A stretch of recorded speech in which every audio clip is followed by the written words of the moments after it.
élevé à la droite de Dieu, couronné de 1000 couronnes, tu resplendis comme un soleil radieux. Les êtres crient autour de ton trône, à l'agneau de Dieu soit la gloire. À l'agneau de Dieu la victoire.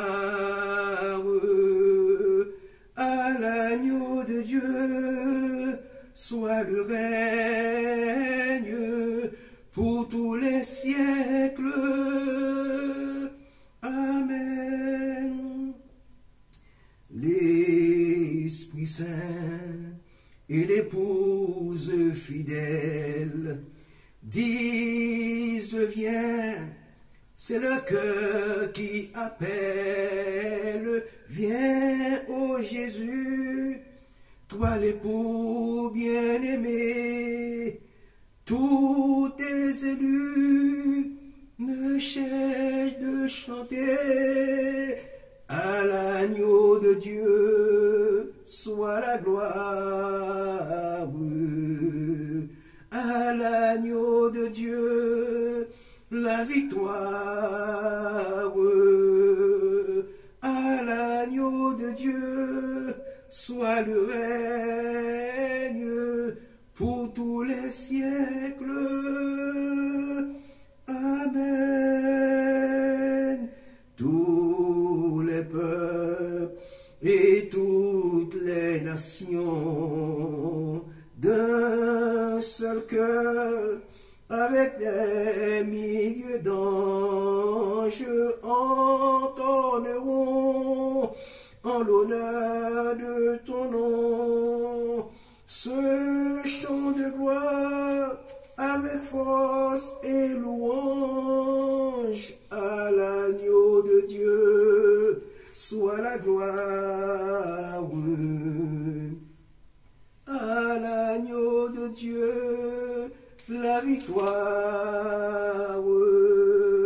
À l'agneau de Dieu soit le règne pour tous les siècles. Amen.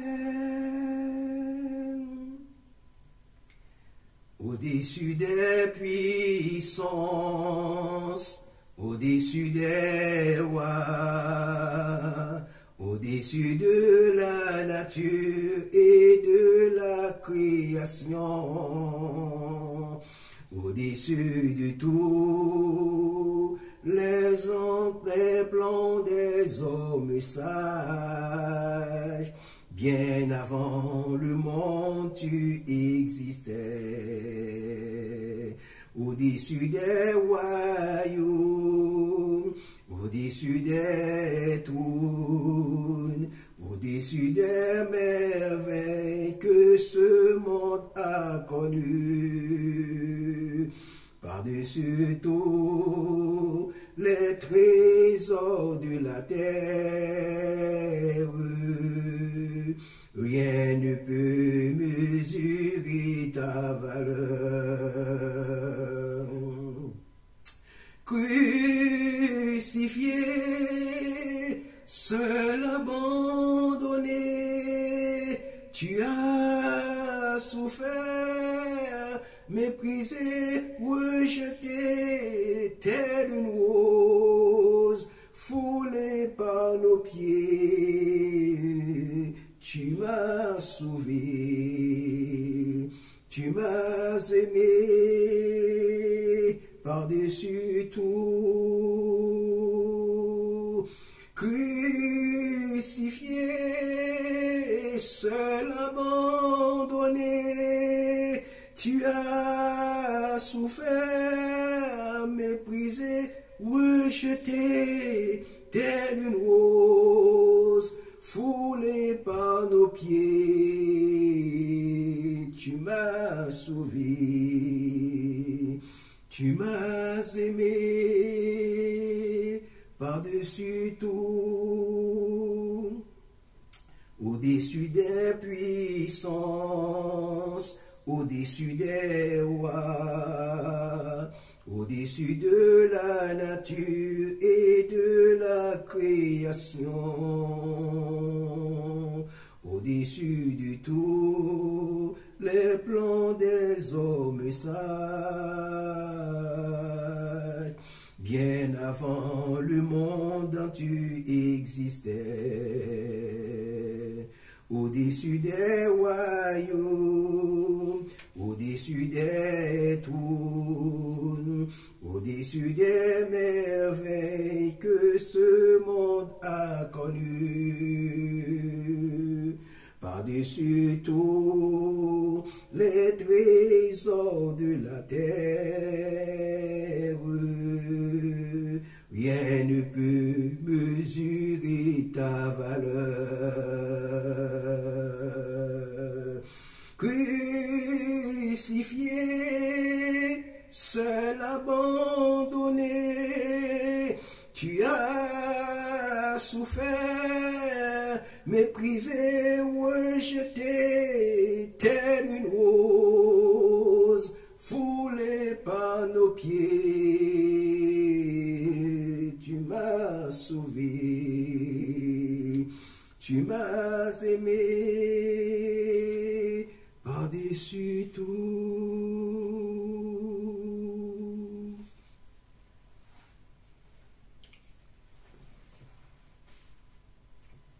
Viens avec moi louer Dieu, viens avec moi louer Dieu, la victoire est dans la louange, viens avec moi louer Dieu, viens avec moi louer Dieu, viens avec moi louer Dieu, la victoire est dans la louange, viens avec moi louer Dieu. Éternel, notre Dieu, notre roi, nous te bénissons parce que tu es grand, parce que tu es miséricordieux. Tu nous as aimés le premier, tu nous as cherchés, tu nous as trouvés. Autrefois, nous vivions selon nos penchants, selon notre propre volonté, selon nos égarements. Mais Seigneur éternel, tu nous as aimés le premier, tu nous as appelés et tu nous as sauvés. Tu as ouvert quand les écluses des cieux, tu as ouvert quand ton temple, tu nous as donné accès afin que nous te prions, afin que nous te glorifions. Seigneur, bénis ta parole qui va être annoncée pour la gloire de ton Fils Jésus. Amen. Viens avec moi louer Dieu, viens avec moi louer Dieu, la victoire est dans la louange, viens avec moi louer Dieu. Oh, viens avec moi louer Dieu, viens avec moi louer Dieu, la victoire est dans la louange, viens avec moi louer Dieu. Alléluia. C'est dans le livre de Daniel, chapitre 7, versets 13 et 14, que nous allons tirer le message de la parole de Dieu. Alléluia.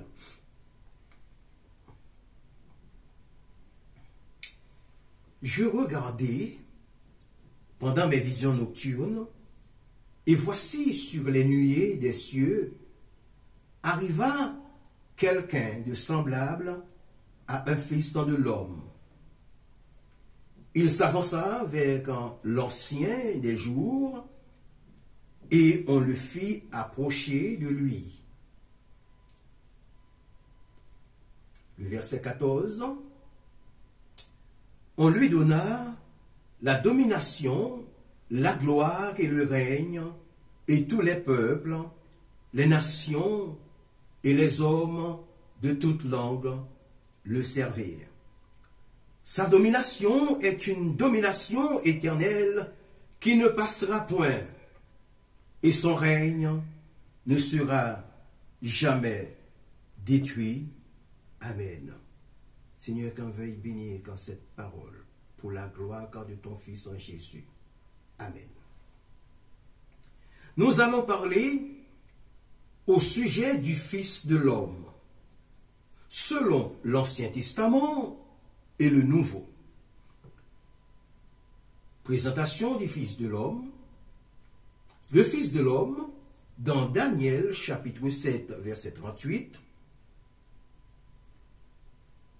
dans ce passage, ce terme apparaît dans une vision prophétique qui évoque des termes de pouvoir, de jugement et de rédemption. Cette présentation vise à explorer la signification de ce titre et à identifier à qui il fait référence. De prime abord, le contexte de Daniel 7 se situe dans un contexte apocalyptique où Daniel reçoit des visions concernant les royaumes de la terre et leur destin. Ce chapitre décrit 4 bêtes symbolisant des puissances mondiales suivies de l'apparition du Fils de l'homme, ou bien suivi de l'apparition d'un personnage central. Et ce personnage, c'est le Fils de l'homme. Le Fils de l'homme est une interprétation messianique. Traditionnellement, le titre Fils de l'homme est interprété comme une référence messianique. Il désigne un roi, un sauveur qui viendra établir un règne de justice et de paix. Cette interprétation est renforcée par le fait que ce titre est souvent associé à des promesses de délivrance et de restauration pour le peuple de Dieu.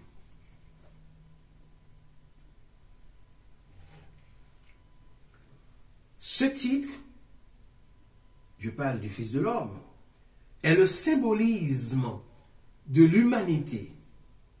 Le terme Fils de l'homme peut également être compris comme une affirmation de l'humanité.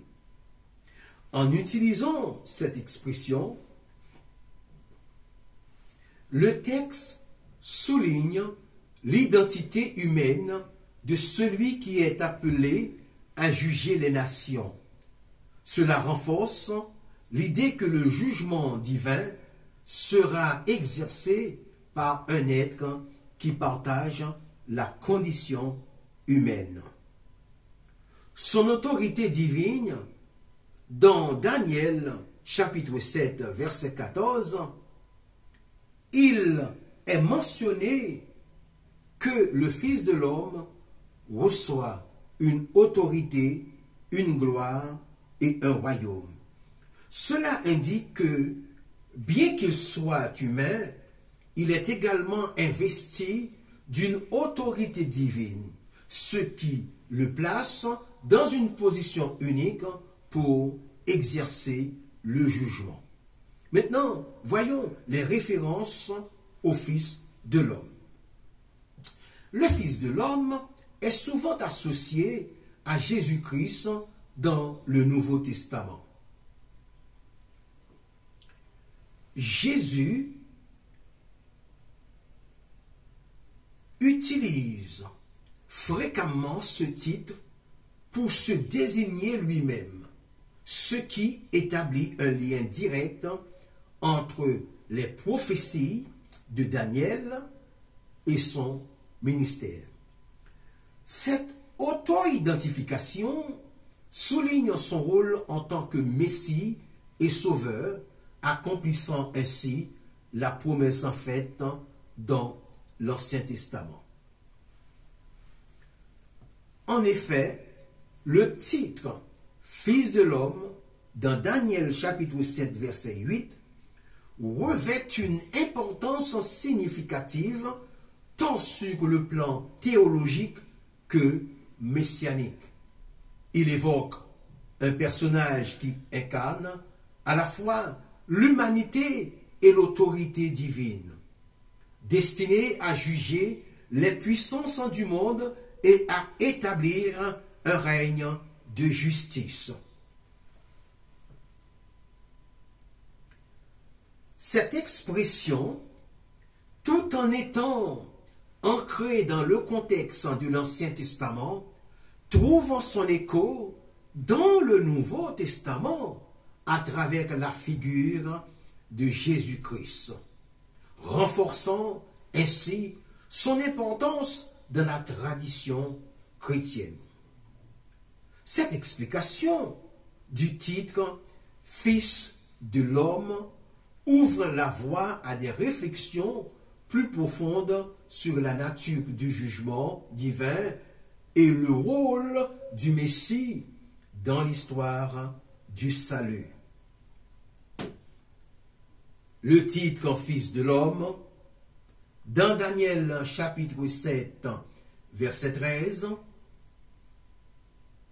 nous allons voir ce que l'auteur en décrit. L'auteur en décrit une vision où un être semblable à un fils de l'homme s'avance sur les nuées du ciel. Cette image évoque une figure qui transcende les limites humaines tout en étant profondément ancrée dans l'expérience humaine.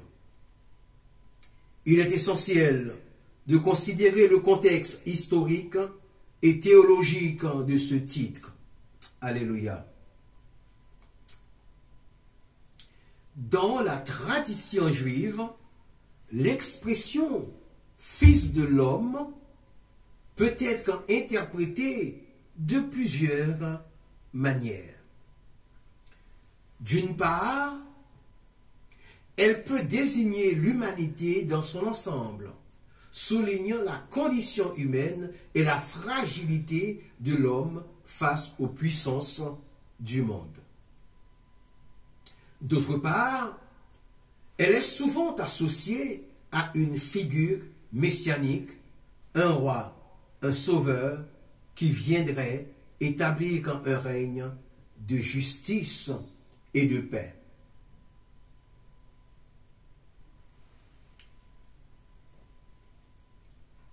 Cette dualité de sens enrichit la compréhension du texte et ouvre la voie à diverses interprétations.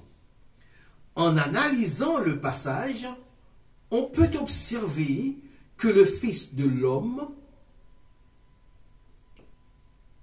est présenté comme un vainqueur des puissances oppressives par les bêtes féroces qui apparaissent dans la vision de Daniel.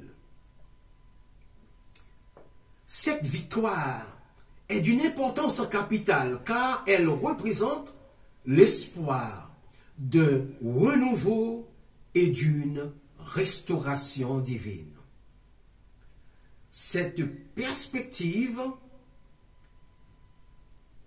Dans cette perspective, le Fils de l'homme devient une figure d'espoir pour le peuple juif qui aspire à la délivrance et à la rédemption. Il est également pertinent de noter que cette expression a été reprise dans le Nouveau Testament où elle est souvent associée à Jésus le Christ. Dans ce contexte, le Fils de l'homme est perçu comme celui qui incarne à la fois la divinité et l'humanité, unissant les deux natures en une seule personne, la personne de Jésus. Cette interprétation souligne l'idée que Jésus, en tant que Fils de l'homme, est venu pour servir et sauver l'humanité tout en ayant l'autorité sur les royaumes de ce monde. Ainsi, le titre « Fils de l'homme » mentionné dans Daniel chapitre 7 verset 13 renvoie à une figure complexe, à la fois humaine et divine, qui incarne l'espoir d'une transformation radicale du monde. Il représente la lutte contre l'injustice et l'oppression tout en offrant une promesse de rédemption. Cette richesse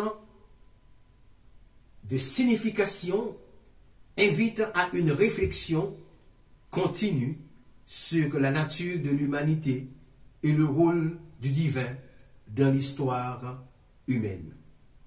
En somme, le Fils de l'homme est une figure qui transcende les époques et les contextes,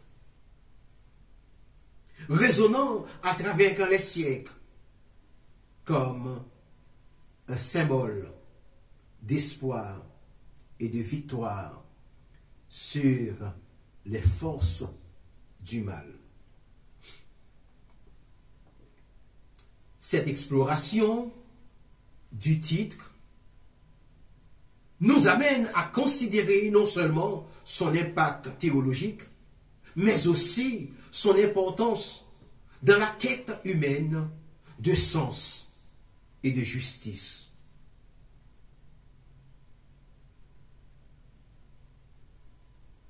Dans le livre de Daniel, l'expression hébraïque « fils de l'homme » est utilisée pour désigner un être humain, souvent en contraste avec des figures divines ou angéliques. En l'occurrence, le titre « Fils de l'homme » est mentionné 4 fois dans le livre de Daniel.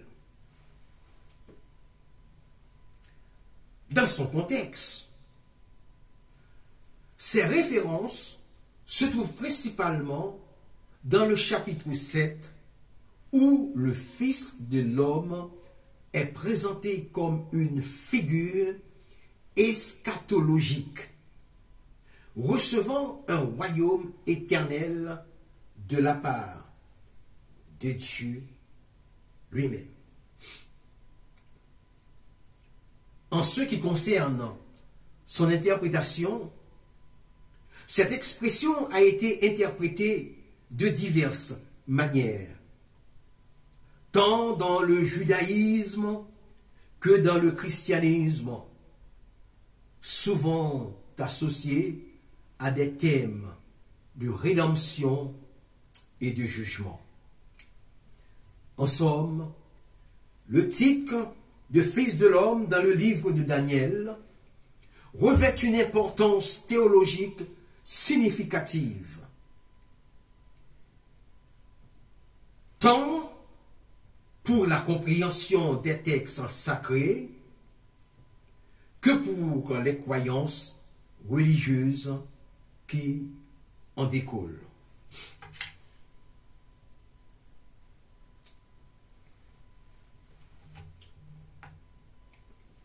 Passons maintenant dans le livre d'Ézéchiel.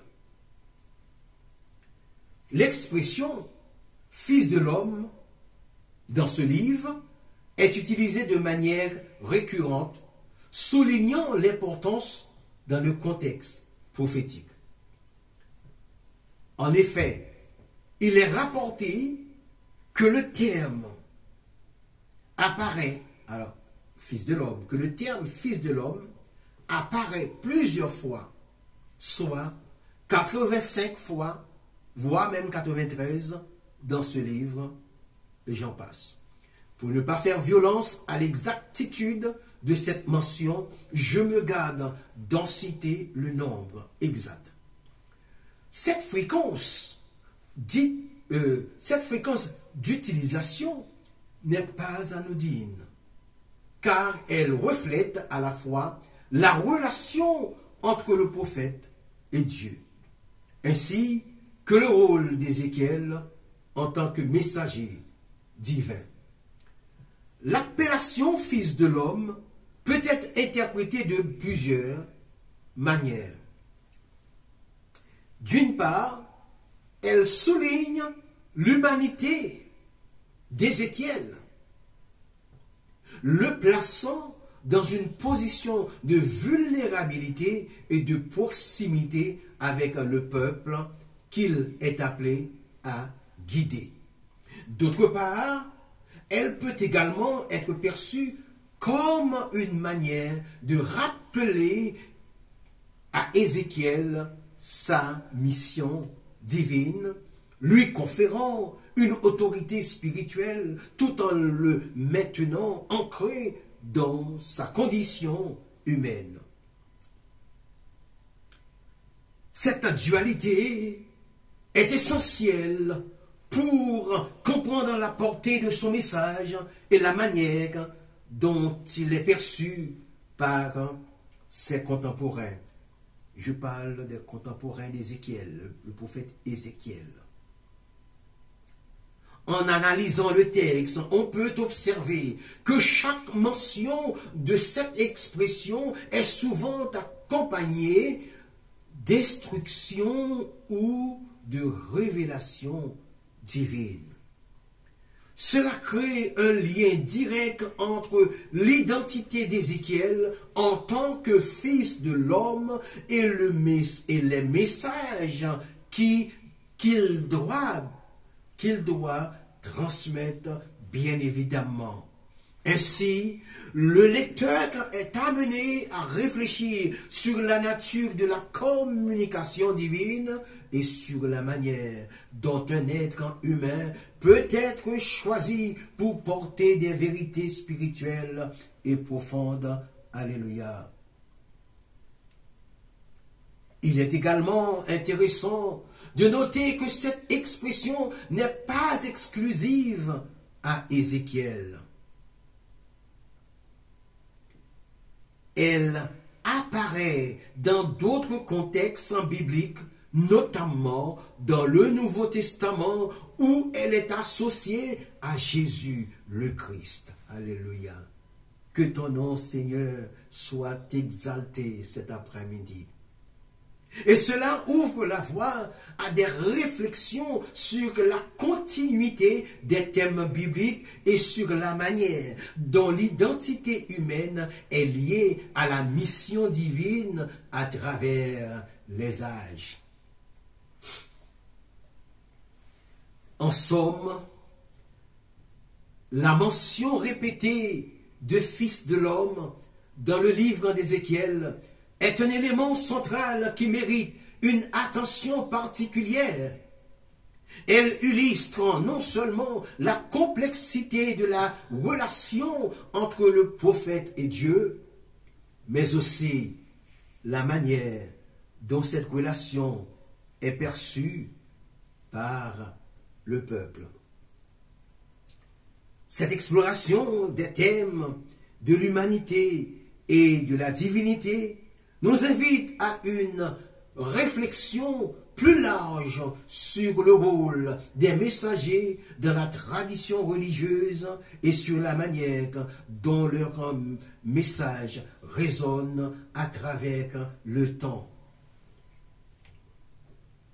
Dans les évangiles, il est fascinant de constater que cette appellation est utilisée exclusivement par Jésus pour se désigner lui-même, et ce, dans un cadre narratif qui souligne son humanité tout en évoquant une dimension divine. Dans l'ensemble des évangiles, cette expression de Fils de l'homme apparaît plus de 70 fois. Cette fréquence d'utilisation témoigne de l'importance de ce titre dans le discours de Jésus. En effet, dans les évangiles synoptiques qui comprennent Matthieu, Marc et Luc, le thème est employé de manière récurrente, tandis que dans l'évangile de Jean, il est mentionné 13 fois. Cette distinction entre les évangiles synoptiques et celui de Jean peut être interprétée comme une différence dans la manière dont chaque auteur perçoit la présence, perçoit cette présence, celle de Jésus. L'utilisation de Fils de l'homme par Jésus peut être analysée sous plusieurs angles. D'une part, elle souligne son identité à l'humanité, ce qui est essentiel dans le cadre de sa mission terrestre. D'autre part, elle fait également référence à des éléments prophétiques, notamment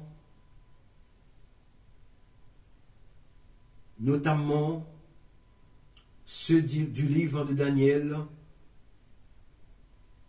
à des références prophétiques, notamment celle du livre de Daniel, où le Fils de l'homme est présenté comme un personnage eschatologique, porteur d'une autorité divine.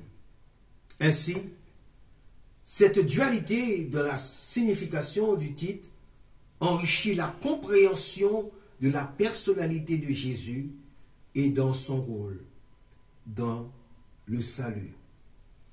Il est intéressant de noter que dans les évangiles, Jésus utilise ce titre dans des contextes variés, que ce soit pour parler de sa souffrance, de son autorité ou de son retour glorieux. Cela permet de percevoir une continuité dans son message, reliant son humanité à sa mission divine. En tant que lecteur, en tant que croyant, en tant qu'observateur, on peut ressentir une certaine profondeur dans cette auto-identification qui invite à réfléchir sur la nature de la relation entre le divin et l'humain. En conclusion, le titre de Fils de l'homme est non seulement un élément central du discours de Jésus dans les évangiles, mais il est également porteur d'une richesse théologique qui mérite d'être explorée.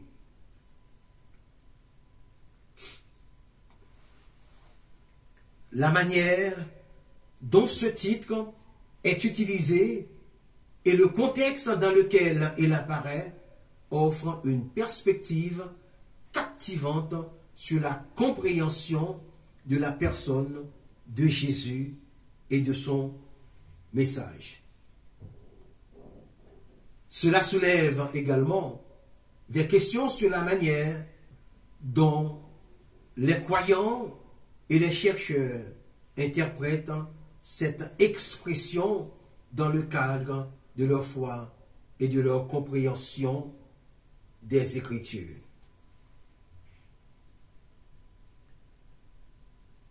La mission du Fils de l'homme, telle qu'elle est exprimée dans Luc chapitre 19, verset 10, est clairement définie et est d'une importance capitale dans le contexte de l'enseignement chrétien.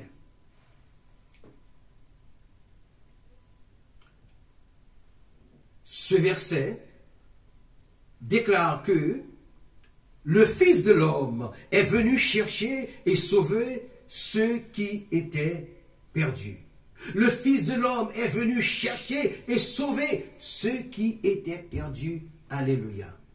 Cette affirmation résume non seulement l'essence de la mission de Jésus, mais elle révèle également une dimension profonde de la théologie chrétienne.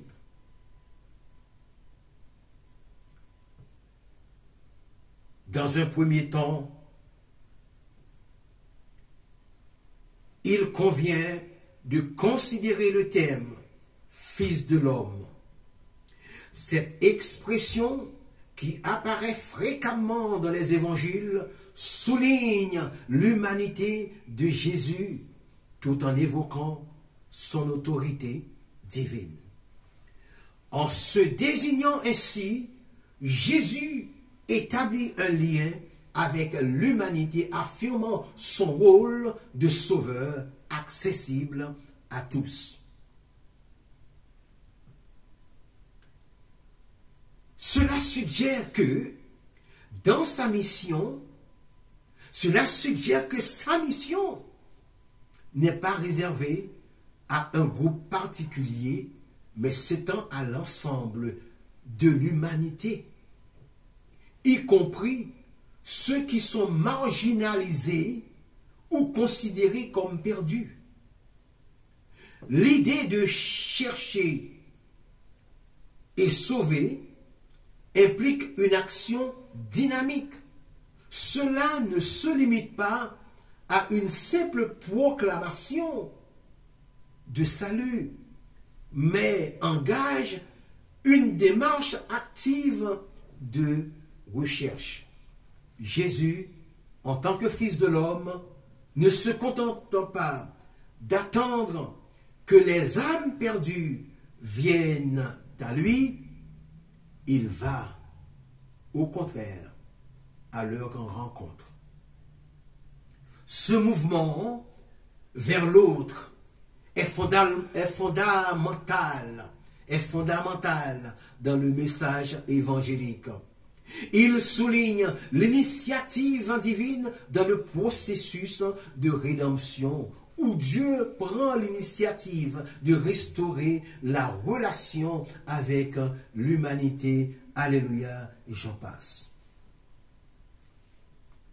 En outre, le contexte de Luc 19, qui raconte la rencontre de Jésus avec Zachée, un collecteur d'impôts, illustre parfaitement cette mission. Qui était Zachée? Zachée, considéré comme un pécheur par la société de son temps, est un exemple emblématique de ceux qui se sentent perdus. La manière dont Jésus interagit avec lui en l'invitant à descendre de son arbre et en se rendant chez lui démontre une approche inclusive et aimante. Cela met en lumière la capacité de Jésus à transformer des vies, à offrir une seconde possibilité, à rétablir la dignité des individus. Il est également pertinent de noter que la notion de perdu ne se limite pas à une condition spirituelle, mais englobe également des dimensions sociales et émotionnelles. Les personnes perdues peuvent être celles qui souffrent d'isolement, de rejet ou de désespoir. La mission de Jésus, en cherchant à sauver des âmes, s'inscrit dans une démarche de guérison et de réconciliation. Cela nous amène à réfléchir sur notre propre rôle en tant que disciple, en tant que serviteur de Dieu. Comment pouvons-nous à notre tour incarner cette mission de recherche et de sauvetage dans nos vies quotidiennes?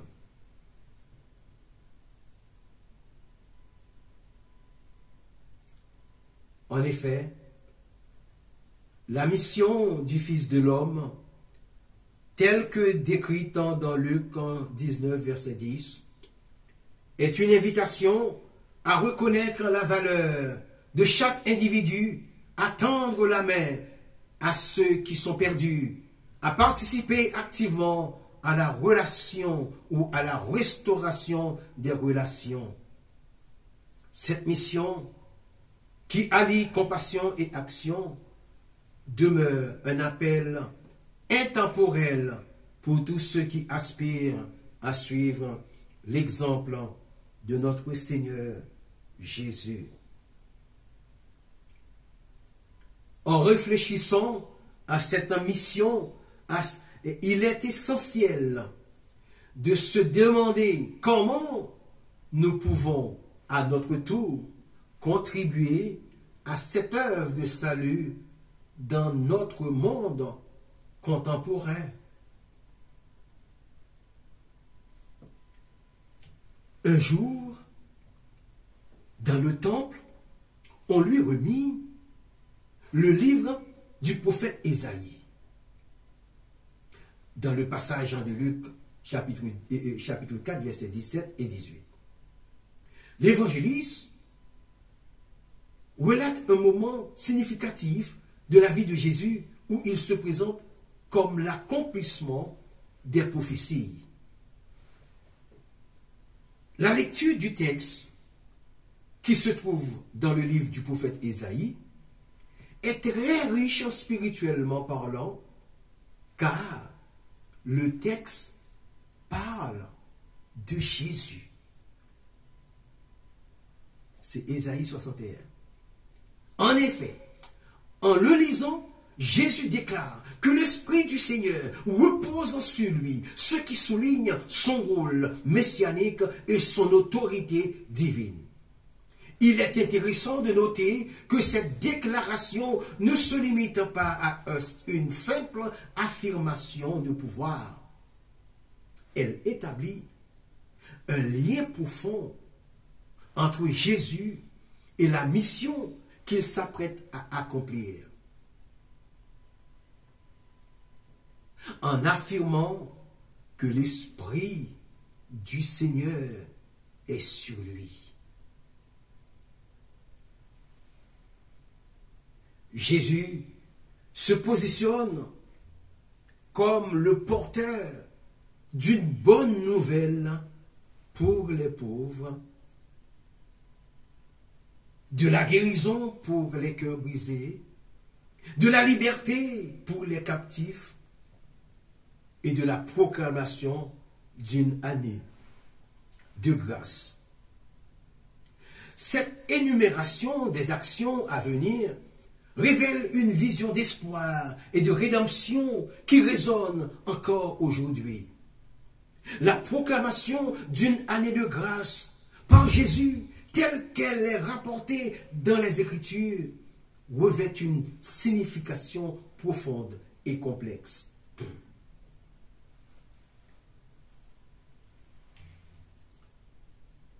Dans le contexte de son ministère, cette déclaration ne se limite pas à une simple annonce temporelle, mais s'inscrit dans une dynamique spirituelle et sociale qui transcende les époques.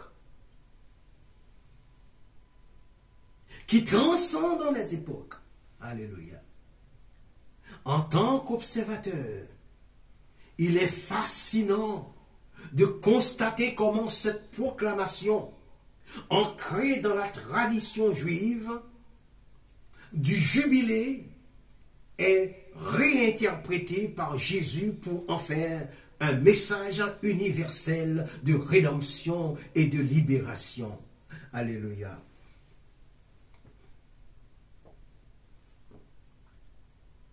Il est essentiel de comprendre l'année de grâce dans la tradition juive. Dans la tradition juive, c'était un moment, cette année de grâce était un moment de rétablissement des droits, de pardon, de remise des dettes et de retour à la liberté. Alléluia. Jésus, en citant cette notion, ne se contente pas de rappeler une pratique ancienne. Au contraire, il l'actualise. Il l'actualise en l'associant à sa mission messianique. C'est ce qu'on appelle abrogation. Alléluia. En effet, il déclare que l'Esprit du Seigneur est sur lui, lui conférant l'autorité de proclamer cette année de grâce. Cette affirmation souligne non seulement son rôle en tant que Messie, mais aussi son engagement à apporter une transformation radicale dans la vie des opprimés et des marginalisés. Dans cette perspective, l'année de grâce devient un symbole d'espoir. Pour ceux qui souffrent, qui sont en quête de rédemption ou qui se sentent perdus, cette proclamation offre une promesse de renouveau. Il est intéressant de noter que, dans le discours de Jésus, il ne s'agit pas seulement d'un acte de libération physique, mais aussi d'une guérison spirituelle. La grâce divine, telle qu'elle est présentée, est accessible à tous, indépendamment de leur statut social ou de leur péché passé.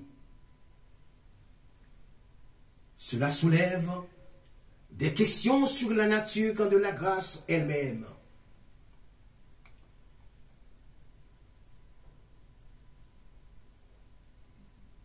Est-elle conditionnelle ou inconditionnelle? Peut-elle être méritée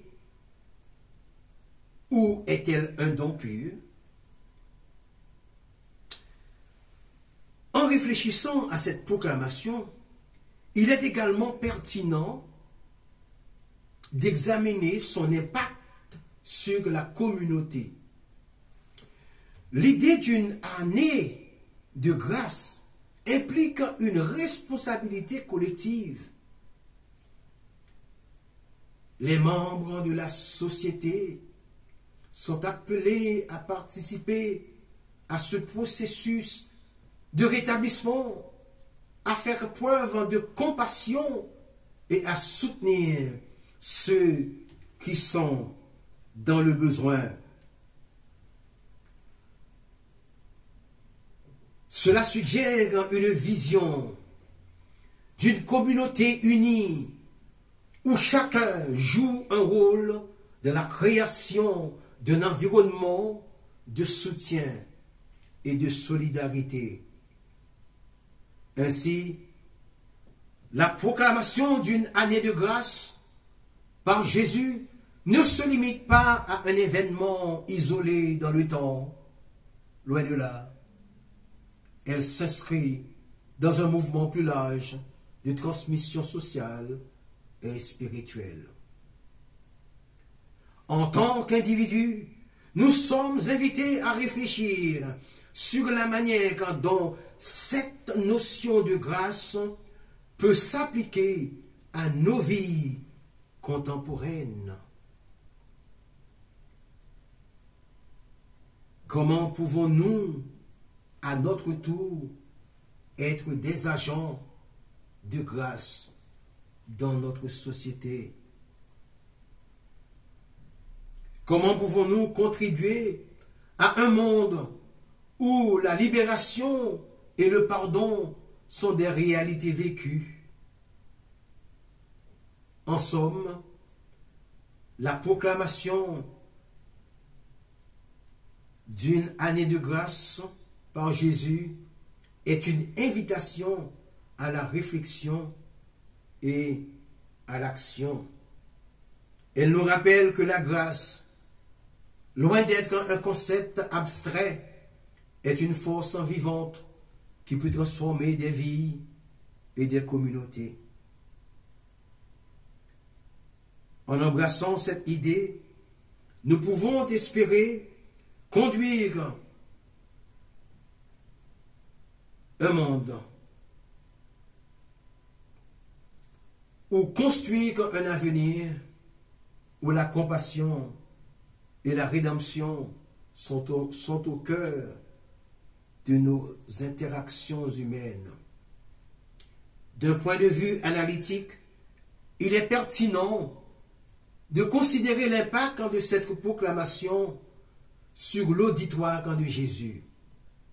En se référant à Ésaïe 61, il ne fait pas que revendiquer une identité, mais il invite également son public à réfléchir sur les attentes messianiques. Les auditeurs qui connaissent bien les Écritures sont confrontés à une question cruciale.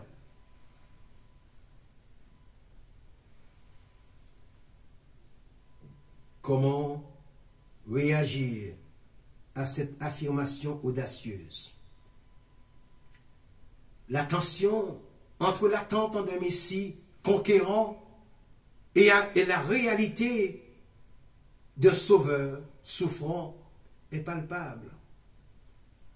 En tant qu'observateur, on peut ressentir une certaine ambivalence face à cette déclaration.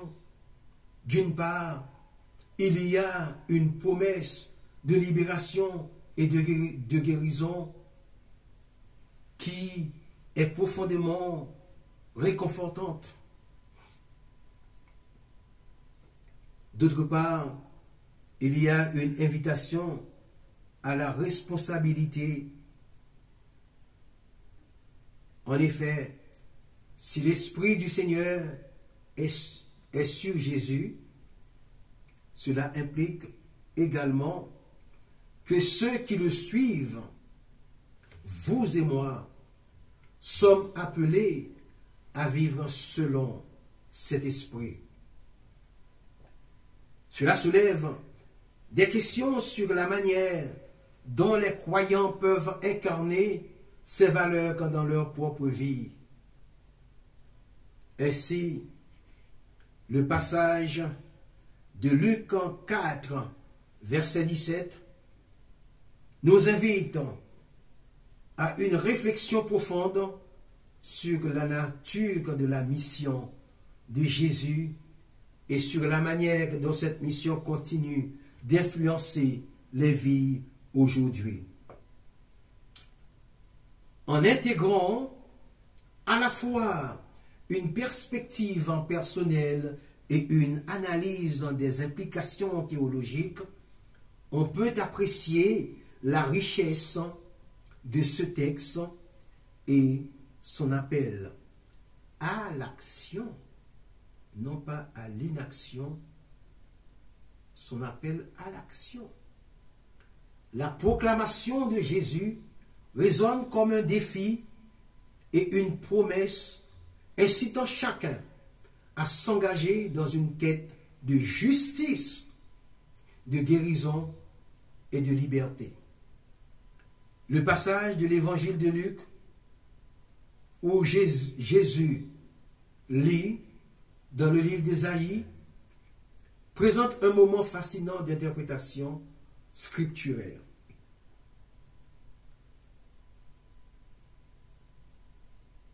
C'est un moment où le Fils de l'homme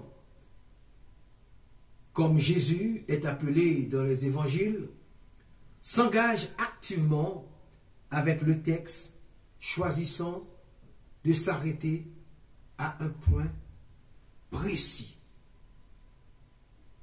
Alléluia. Ce choix, cependant, n'est pas arbitraire. Le texte lui-même fournit un indice. Le Fils de l'homme cesse de lire au début du deuxième verset d'Ésaïe 63, immédiatement après la phrase, après avoir proclamé cette phrase pour publier une année de grâce du Seigneur. Il a arrêté sa lecture. Cette pause délibérée met en évidence une distinction cruciale entre l'année de grâce du Seigneur et le jugement subséquent qui est décrit dans le reste du verset.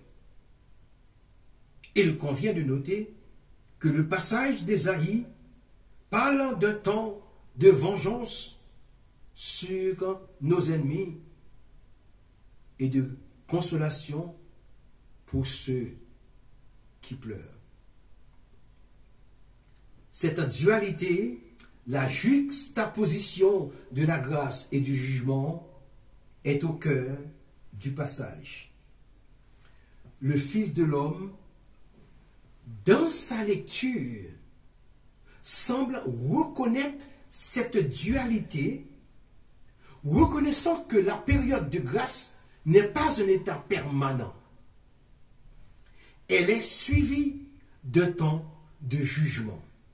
Cette reconnaissance est significative car elle suggère que le Fils de l'homme ne se contente pas de lire une prophétie, mais s'engage activement avec son sens en comprenant ses implications pour sa propre mission et pour l'avenir.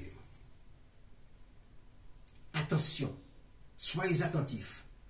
Le choix de Jésus de s'arrêter au début du deuxième verset peut être interprété comme un acte délibéré de mise en évidence de la nature temporelle de l'année de grâce du Seigneur. Le Fils de l'homme, en s'arrêtant à ce point, souligne l'urgence du moment,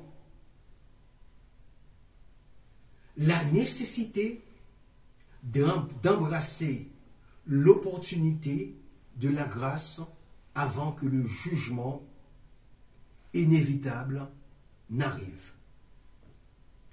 Cette interprétation est renforcée par le fait que le Fils de l'homme lui-même est l'incarnation de cette année de la grâce du Seigneur.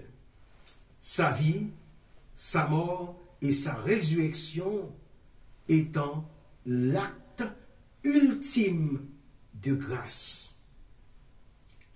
Le passage, par conséquent, nous invite à considérer la dualité de la grâce et du jugement. Il nous rappelle que le temps de la grâce est un don. Nous vivons actuellement dans ce qu'on appelle la dispensation de la grâce. Notre ère est une ère de dispensation de la grâce. Mais cette dispensation prendra fin sans que nous ne sachions.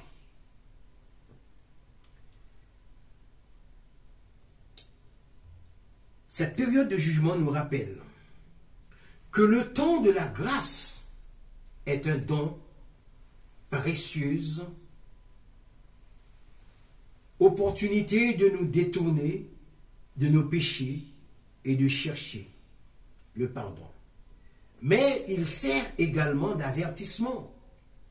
nous rappelant que cette opportunité ne durera pas éternellement. La pause délibérée du Fils de l'homme dans sa lecture, je parle du verset 2 d'Ésaïe 61. Dans la lecture du texte, cette pause sert de puissant rappel de la nécessité de saisir le moment, d'embrasser la grâce offerte avant que le temps de jugement n'arrive. C'est pour cela que Jésus n'avait pas lu. Il n'avait pas lu la totalité du verset 2. Il s'est arrêté au début du verset. Alléluia. Quelle était la mission de Jésus, Fils de l'homme, selon Luc 19, verset 9, 10, dans sa rencontre avec Zachée, par ces paroles, je cite. Jésus lui dit, « Le salut est entré aujourd'hui dans cette maison, parce que celui-ci est aussi un fils d'Abraham.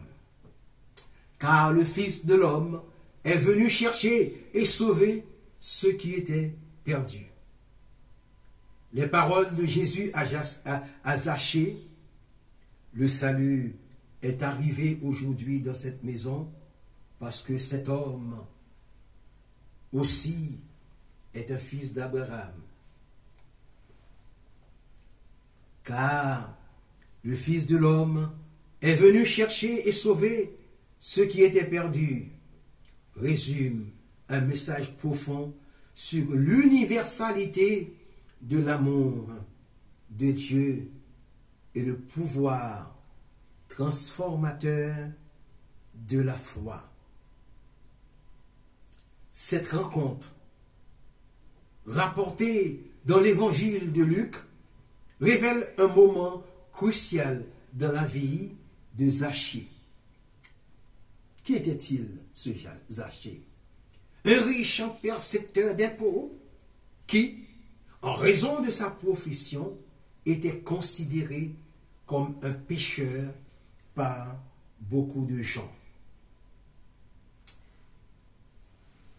Franchement, je me sens attiré par l'importance du salut social, non, ou plutôt du statut social de Zachée.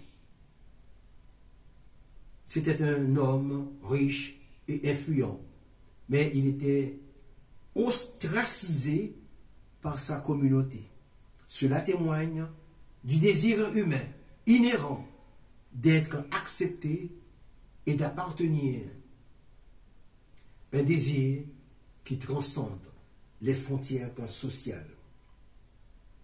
La volonté de Zachée de grimper à un sycomore pour pouvoir voir Jésus démontre son désir de connexion, son désir d'être vu et reconnu. La rencontre avec Jésus est un tournant pour Zachée. Il n'est pas condamné pour son passé, mais plutôt accueilli avec amour et compréhension. Les paroles de Jésus, à savoir, le salut est arrivé aujourd'hui dans cette maison, sont une déclaration d'espoir et de rédemption. Cela signifie que la grâce de Dieu s'étend à tous, indépendamment de leur passé ou de leur statut social. C'est un message qui me touche profondément. Je trouve du réconfort à savoir que l'amour de Dieu n'est pas conditionnel, mais inconditionnel. Un amour qui nous embrasse dans notre intégralité la déclaration de Jésus, car le Fils de l'homme est venu chercher et sauver ceux qui étaient perdus, souligne encore l'universalité de l'amour de Dieu. Elle parle de la valeur inhérente de chaque individu, indépendamment de ses défauts ou de ses erreurs perçues. Elle nous rappelle que Dieu ne nous abandonne pas, mais nous recherche activement, nous offrant l'opportunité de la rédemption et de la transformation. L'histoire de Zachée nous rappelle puissamment que l'amour de Dieu est accessible à tous. Cette histoire nous encourage plutôt à embrasser ceux qui sont souvent marginalisés et à faire preuve de compassion et de compréhension envers ceux qui ont été blessés par la vie. C'est une histoire qui inspire l'espoir, nous rappelant que nous ne sommes jamais hors de la portée de la grâce de Dieu. Alléluia. Telle était la mission du Fils de l'homme, Jésus, notre Sauveur. Seigneur éternel, notre Dieu, veuille bénir quand ta sainte parole permet qu'elle porte du fruit. Au nom de ton Fils en Jésus-Christ, à qui appartiennent l'honneur et la gloire au siècle des siècles. Amen. À dimanche prochain, à dimanche matin, et que Dieu vous bénisse. Bye bye.